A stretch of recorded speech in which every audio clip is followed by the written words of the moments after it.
I just told the barista at Starbucks that my warm cheese Danish was a pastry hug. And she said she's going to use that. So if it goes viral and you hear that term, remember, you know where it all began. Happy New Year! I can still say that all of January, right? So we're in pretty good shape on that one.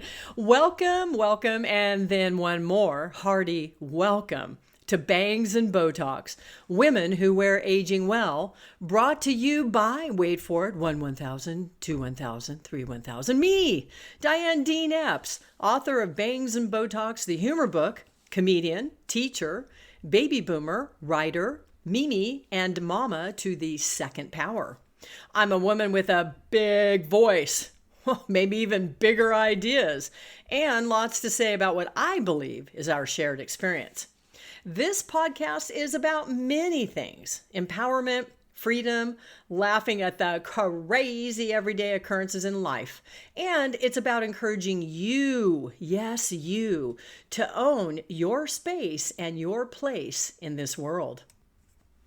While it's true this is a one-woman all Diane channel show, meaning there aren't any guests, it's designed for you, the woman who is wearing aging well. Or the man, because you're in this with us. There's a practicality and power in owning my own show. The practicality part is I always know when I'll be available, even though I may not always know what I'm going to say. I'm scripting the show, but there is some spontaneity. And that power part, it's exquisite to speak in my own voice, unedited, without any, hey, have you thought about, or, maybe you shouldn't. And how about let's use a different word kind of commentary. No, thank you. And that quick shout out and tagging on to what I mentioned about males being part of this with us, to my male listeners, this podcast is for sure for you also. We're all dealing with societal expectations, career pressures, identity crises, family stress, relationship challenges, and I could go on, could I not? And let's face it, we're all aging. We're just on different parts of the timeline, and that's quite a relative timeline depending upon where you're situated on it. It's a big slice of wonderful to be here with you today for our comedy clatch that I refer to as sit down, stand up. Last time we shared the airwaves together, I fa-la-la-la-la'd into your life to talk about the beverages I enjoy during the holiday season. While I'm still drafting off the dregs of the no longer offered seasonal lattes, they have one left at Starbucks. You're welcome, Starbucks. I really need to seek out some sponsorships. I'm fully in acceptance. I accept that these drinks, that's done. The season's over. And well, what helps with that? We've adopted a puppy. So my priorities and conversations have shifted just a skosh. Okay, actually they've shifted greatly. I was born the year of the dog. So the year of the puppy is pretty much on brand for me. But let me just back up a bit to the holidays. How'd you do with them? I mean, did you feel like you sort of barely survived them? I don't know about you, but I found this year was just a really weird one, mainly because both Christmas and New Year's fell on a Thursday. So I began the season strongly, entertained by staring enraptured at my Christmas village, enjoying Christmas lights, and getting all of my red and green attire out of mothballs. Then real life took hold. Oh, man. And, during the holidays, this kind of stuff is brutal. A best friend of mine that I've had for many years passed away after a long illness. Then I kept getting viruses and the flu and I don't know, some sort of weird malarial mutation that's hit the U.S. shores this year. And then it was so hard to schedule things because the young adults in our family, well, they had to work. And so we all made it work. But, then on top of that, a storm blew in. I mean, a real storm, not like a metaphorical one. Boo, boo, hoo, booty, boo, hoo, hoo. So a front of sadness drifted in, followed by a fog of melancholy. Fortunately, the gift of aging that I've developed offers me many coping mechanisms. So that includes writing, sharing my feelings, and working out. So I've been doing all that. Having said that, I don't want to leave the impression I'm not experiencing the G word. That would be gratitude, because I do live in a space of gratitude. But living life off the mat means things get real, they get gritty, and they get messy if you're authenticing. Feelings are real, and they must have an outlet. And the joy that is our new puppy really has lifted me up, both figuratively and literally, because I'm up off my duff loads more chasing this darling little fur baby. So get ready for some doggone stories in a sec, but this is my opportunity to let you know how you can engage with me or the subject matter. Bangs and Botox is distributed free by a number of providers, Spotify, Apple, YouTube, all listed on my website at DianeDean-Epps.com. There you'll find loads of goodies, including the Bangs and Botox podcast tab. I'm also on Substack. I'm giving that a whirl, though I haven't really done much yet except set it up and ostensibly launch a newsletter. P.S. This will essentially be the newsletter content I currently run on LinkedIn, and it also runs as a blog on my website. So, dwelling in Puppyville means I'm spending a great deal of time training the puppy, which in turn means I'm taking the choice of puppy training treats very seriously. Evidently, we have a picky puppy, which means I haven't found a treat he likes yet. I'm currently about 0 for 4 on this one. And what do you mean, pet store clerk, puppies love fish-flavored snacks? My pooch didn't get that particular memo, the result of which is that he looks like he's chewing tobacco. He's spitting these things out so vigorously. And, adopting a puppy, it's no joke. I mean, in terms of time, commitment, and lifestyle. I mean, we've brought our new boy, Teddy, into a home with 2 geriatric cats. I mean, could be argued 2 geriatric adults, moi and her partner, and 1 14-year-old Chihuahua elder named Lenny. Now, Lenny is having quite an adjustment to make, but he's getting there. It's about acceptance, which led me to envision what Lenny's serenity prayer might be, which is a twist on the God grant me serenity prayer. I'm going to reorder those letters on the God word so that it reflects our canine friend, which is dog. So I'm envisioning that every day, to keep his cool and stay mellow, he is perhaps saying this first one: Dog, grant me the serenity to accept that Mom and Dad adopted a new puppy, which I cannot change, and the wisdom to not bare my teeth, which my dog parents frown upon greatly. Yeah, we sure do. Or perhaps this one is getting him through the day. Dog, grant me the serenity to accept I cannot, in fact, outrun a puppy, and the courage to change the location of my all-day hangouts so I can take advantage of the wisdom I've gained over the years, allowing me to simply rest. Oh, anyway, yes, getting inside the dog's mind. That's where I am residing these days. Today's story time with Diane features a new one, and they call it Puppy Love, which has also just been published by my friends at the University of Dayton Irma Bombeck Writers Workshop. So, let me first answer the question you will ask shortly, which is, are you nuts? Answer, clearly. I believe this is well established. You see, my husband and I decided in the wake of the passing of our beloved dog son, Gordy, we'd adopt a puppy. Just to frame this up, at Christmas time, when it's very cold, rainy, and muddy outside, and we're hosting 2 Christmas celebrations featuring 2 toddlers. Now, at this juncture, you're likely to ask a second question, which is, how did this happen? Well, the answer is I read a local story about some abandoned puppies, and I visited the aforementioned abandoned puppies, and then I bonded immediately to one adorable pup in particular. The thing of it is, the legacy of our cherished pound puppies and kitties we've adopted over the decades is our capacity to love and adopt more of them when there's room at the Dean-Epps Inn. And we've always had room.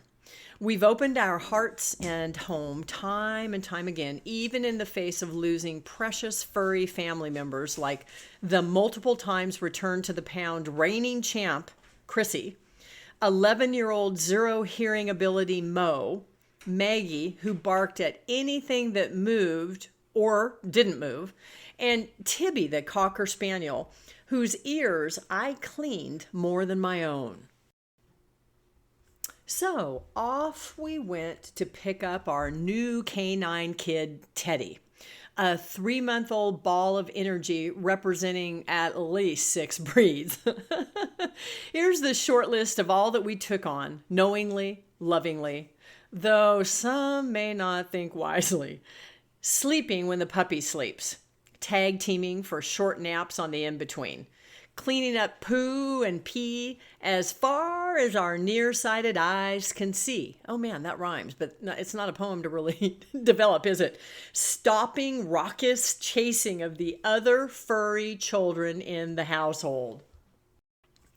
Preventing the destruction of clothes, furniture, plants, and everything else. Attending to puncture and bite marks that happen so fast, I'm unwrapping bandages as fast as puppy pads. But you know what? What we've gained that makes our tails wag is so much more. The joy that is caring for a dispenser of unconditional love like no other. The heart-swelling feeling that is falling in love with our fur baby. The feeling of completeness welcoming our little guy into his new, loving, and fun home. The added bonding my husband and I experience when we care for our cute pooch. The fun, warm, and fuzzy feelings that go with playing and snuggling with a silky-eared, soft-pawed, wiggling with joy puppy. Time and time again, we've connected with our adopted critters at the sweet spot that is their unconditional love and our capacity to love. As our holiday and beyond gift, our already adored Teddy is delivered on his end of the bargain, a big time. Not counting my grand Twinkies, it's been many years since I whispered to my husband in my new mom, baby-besotted voice, I think the baby is asleep. You know, gratitude is baked into any holiday season. Oh yes, that pun is intended. But this year, we found that our home, it's full. Our hearts, they're full. And our trash can, it's overfull, just like we like. Now we come to the part of the show I call the somethings, which are recommendations. So something I'm reading, well, like my knitting, my reading has definitely gone way down, but I'm still managing to work my way through a book and digital magazine here and there. So a book that I read, A Tour to Die For by Michelle Chouinard, I hope that's right, it is French and that is not a language I speak, is the very fun follow-up mystery to her other book that started this series, which is called A Serial Killer Guide to San Francisco. It's a mystery. And it's set in, wait for it, what now? Yes, San Francisco. The plot centers around a tour guide and her name is Capri Sanzio, and she's conducting a tour when it would seem there's a murder that's occurred right smack dab during the middle of the tour. It's a really fun book, which might sound kind of weird with a murder mystery, but it is. So I highly recommend it. Something I'm doing. You will not be surprised to learn that I am cleaning up massive amounts of puppy poo and pee. And I'm having spirited discussions with my husband over the scheduling of outings, sans puppy, as in it's early days, so we can't and won't leave him home alone yet. But we're working on that crate training because I know it's important for him and for us. I'm also writing like a mofo, crazy enough. Even though I'm so busy, I'm forgetting to put mascara on my second eye frequently. And I'm also caught myself wearing my clothes inside out. I'm telling you, that's not the first time though, so I can't really blame the puppy probably. I'm churning out massive amounts of content. It's not just puppy life, but it just seems like all the creative juices are flowing. So I don't question that. I just roll with it and write on anything I can find. That means I have to put together receipts and the backs of envelopes from roofing companies and all that sort of stuff so that I can type these things up and move into the digital world with them as it's meant to be. Something I'm watching. The New Yorker 100, and that's as in they turned 100 years young, is a documentary on Netflix. It's super awesome. I mean, it provides a look inside how the staff of very long tenure, how they put together the magazine, and then who the people are, the cartoonists that you love and writers. And I really enjoyed it thoroughly. It was great. I love on Apple Slow Horses. We ironically watched the whole series very fast. Ditto, the morning show. What a cast. I mean, Billy Crudup, Reese Witherspoon, Greta Lee, Mark Duplass, Jennifer Aniston. Apologies to anyone whose name I'm mispronouncing. Wouldn't it be great if someone noticed that I mispronounce famous people's names? Not going to happen. Lots of talented actors. So if you haven't seen the morning show yet, it is also on Apple. It's delicious. With the backdrop of a network broadcast morning news program. Has just the right amount of soap opera in there that makes it seem almost like a reality show. Okay, so before I yodel out, that's a wrap, let's get to our closing essential question section.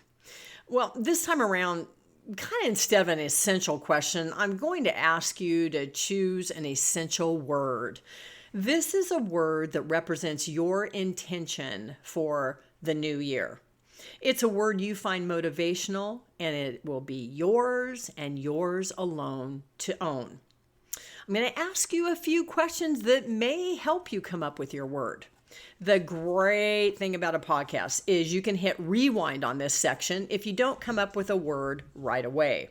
So my first question is, what do you want to feel more of in your life?